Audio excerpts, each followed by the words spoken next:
Assalamualaikum warahmatullahi wabarakatuh. Kaifahalukum anak-anak? Hari ini kita belajar tematik lagi ya. Jadi tematiknya masih di tematik 3A. Tapi kita masuk ke subtema yang ketiga ya. Sebelum kita mulai belajar, kita baca doanya terlebih dahulu. Ayo sama-sama. Bismillah.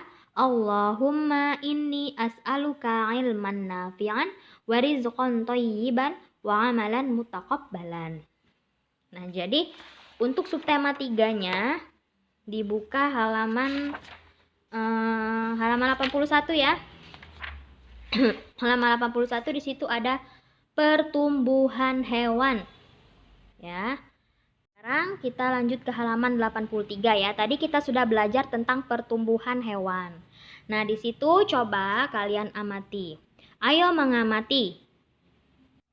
Apakah kamu memiliki hewan peliharaan seperti ayam, kucing, atau ikan? Jika kamu memelihara hewan-hewan tersebut, kamu dapat mengamati pertumbuhan dan perkembangannya. Ayo amati pertumbuhan ayam berikut. Nah, jadi kalau dilihat dari gambar ini, kita dapat menyimpulkan bahwa pertumbuhan ayam itu yang pertama dimulai dari telur. Setelah menjadi telur, dia dierami oleh induknya dan menjadi anak ayam.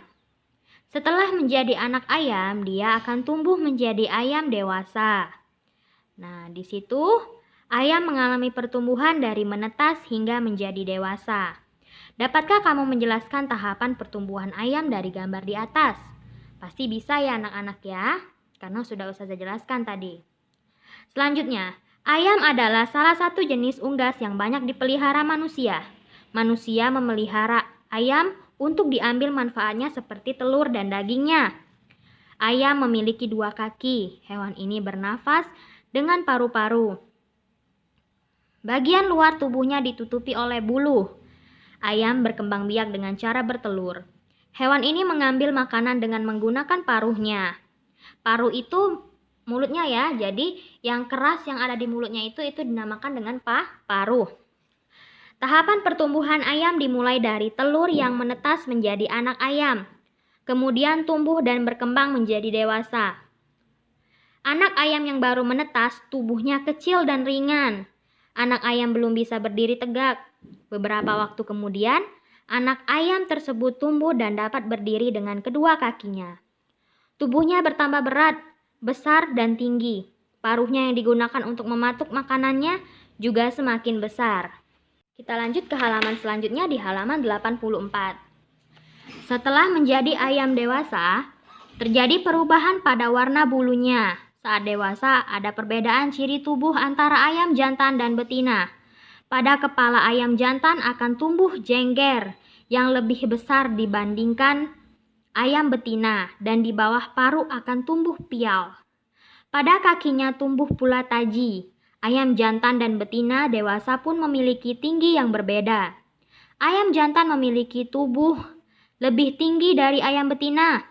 Bulu ekornya pun lebih panjang dari ayam betina. Pertumbuhan ayam dipengaruhi berbagai faktor. Agar tumbuh dan berkembang dengan baik, ayam perlu diberi makan, minum, dan vitamin dengan teratur. Selain itu, ayam juga perlu diberi tempat tinggal berupa kandang dan yang bersih dan sehat. Nah, jadi dari teks yang sudah kita baca tadi bahwa pertumbuhan ayam itu dimulai dari telur ya. Telur lalu menetas menjadi anak ayam dan lama-lama menjadi ayam yang dewasa. Serta ciri-ciri ayam jantan dan ayam betina itu berbeda. Kalau ayam jantan itu dia memiliki jengger dan bulunya lebih panjang serta badannya lebih besar. Sedangkan untuk ayam betina itu badannya lebih kecil atau lebih pendek ya daripada ayam jantan. Dan dia tidak memiliki jengger. Jenggernya itu enggak sebesar jengger yang dimiliki oleh ayam jantan, ya. Dan kakinya juga tidak ada tajinya ya kalau ayam betina itu, sedangkan kalau ayam jantan itu ada tajinya. Tajinya itu kayak ada pedang gitu loh, kayak ada yang menonjol di bagian kakinya ya. Seperti itu ciri-ciri dari ayam betina dan ayam jantan. Nah, di sini yang perlu kita garis bawahi bahwa apabila kita memelihara hewan ya, kita harus memberinya makan. Jangan sampai tidak memberinya makan. Itu salah satu sifat yang zolim. Jadi sebagai manusia, kalau kita memiliki hewan peliharaan, harus kita pelihara dengan baik. Diberi makan ya, pokoknya dikasih makanan dan minuman sesuai dengan apa yang sesuai dengan dia ya. Jangan terlantarkan karena itu akan menjadi ya berdosa ya, nggak boleh ya kalau kayak gitu ya. Nah, selanjutnya dibuka bukunya halaman 99. Bacalah cerita berikut. Sudah lama, judulnya dulu ya. Hewan peliharaan Made dan Koko. Sudah lama Made ingin memiliki hewan peliharaan. Baru beberapa bulan yang lalu orang tuanya mengabulkan. Akhirnya Made mendapatkan hadiah sepasang kelinci dari orang tuanya. Made sangat senang sekali. Made sangat menyayangi kelinci-kelincinya. Made merawat kelinci-kelinci itu dengan baik. Kelinci dibuatkan kandang. Kandang dibersihkan secara teratur. Made juga selalu memberi makan dan minuman kelinci-kelinci peliharaannya dengan teratur. Jika sakit, kelinci peliharaannya dibawa ke dokter hewan. Karena dirawat dengan baik, jumlah kelinci peliharaan Made semakin banyak. Kelinci merupakan hewan yang mudah berkembang biak dengan cara melahirkan. Berbeda dengan Made, Koko tidak merawat hewan peliharaannya dengan baik. Koko mempunyai hewan peliharaan, yaitu beberapa ekor hamster. Koko jarang memberinya makan. Kandangnya tidak pernah dibersihkan, sehingga kotoran hamster menumpuk di dalam kandang hamster tidak pernah dimandikan. Karena kandang yang kotor dan bau, beberapa hamster akhirnya terserang penyakit, lalu mati. Kini hamster peliharaan Koko tinggal sepasang. Nah, ini di sini di cerita ini ada perbedaan antara Made dan Koko. Jadi Made itu mempunyai hewan peliharaan, tapi dia itu sangat rajin merawatnya. Sedangkan Koko itu menelantarkan hewan peliharaannya sehingga terkena penyakit dan mati ya. Jadi nggak boleh. Sifat yang baik itu yaitu sifat yang dimiliki oleh Made, bukan yang dimiliki oleh Koko ya anak-anak ya. Nah, sekarang tugasnya di halaman 99 ya, di bagian bawahnya ada ayo diskusi. Di situ ada 5 soal, diskusikan dengan teman sekelompokmu. Kalau sekarang kan kita belum bisa bertemu ya, jadi kalian jawabnya sendiri-sendiri ya. Kalau tidak muat dikerjakan di buku paketnya, bisa dijawab di buku tulisnya masing-masing ya. Boleh ditulis jawabannya saja, boleh juga beserta soalnya. Nah, sekarang kita masuk ke pelajaran kalimat saran dan kalimat tanggapan di halaman 108. Di halaman 108. Di situ ada ditulis, saat kamu melihat temanmu sulit melakukan gerakan atau salah melakukannya, sikap yang baik bukan mengejeknya. Jika kamu bisa melakukan gerakan tersebut, berilah saran dengan kata-kata dan cara yang sopan.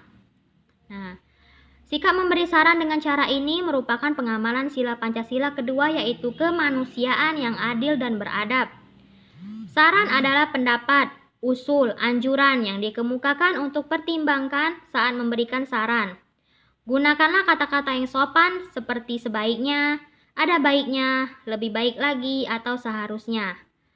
Saran yang disertai alasan yang tepat. Contoh, yang pertama, itu contoh kalimat saran. Vivi kesulitan melakukan gerakan larva berjalan. Pak Hadi memberi saran kepada Vivi sebagai berikut. Sarannya, kalimat saran ya yang ada di kotak kuning itu. Sebaiknya angkat tubuhmu, tahan dengan kaki dan tanganmu. Kemudian letakkan tubuhmu perlahan ke posisi depan bersamaan dengan kaki dan tangan. Diluruskan karena jika tubuhmu tidak diangkat, tidak mungkin tubuhmu bisa bergerak maju. Nah, itu kalimat saran yang diberikan oleh Pak Hadi. Sedangkan Vivi menanggapinya. Lantas Vivi membuat sebuah kalimat tanggapan. Tanggapannya yaitu, terima kasih Pak Hadi, akan saya coba saran Bapak. Jadi kalimat saran dan kalimat tanggapan itu merupakan salah satu contoh kalimat yang sopan ya anak-anak ya. Jadi nggak boleh pakai kata-kata yang kasar. Apalagi kalau sama guru, sama ustazah, sama ustadznya. Terutama bersama orang tua kita sendiri ya. Jadi nggak boleh menggunakan kata-kata yang kasar. Harus menggunakan kata-kata yang sopan. Nah, Ustazah akhiri dulu ya pelajaran hari ini dengan baca doa kafaratul majelis. Subhanakallahumma wa bihamdika asyhadu an la ilaha illa anta astaghfiruka wa atubu ilaik. Syukron anak-anak, jazakumullah khairan. Jangan lupa tugasnya dikerjakan ya. Ustazah akhiri, wassalamualaikum warahmatullahi wabarakatuh.